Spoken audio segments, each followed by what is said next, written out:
Kvadrat tənliyin kökləri qarşılıqlı əks ədədlər olarsa, bu tənliyin kiçik kökünü tapın.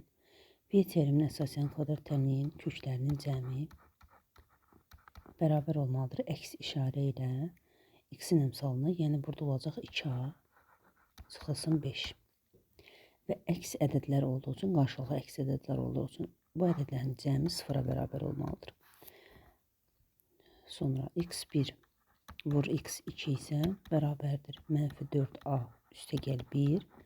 Qarşılıqlı əks ədədlər olduğu üçün, yəni birinə x, birinə mənfi x dedikdə hasil olacaq mənfi x-in kvadratı.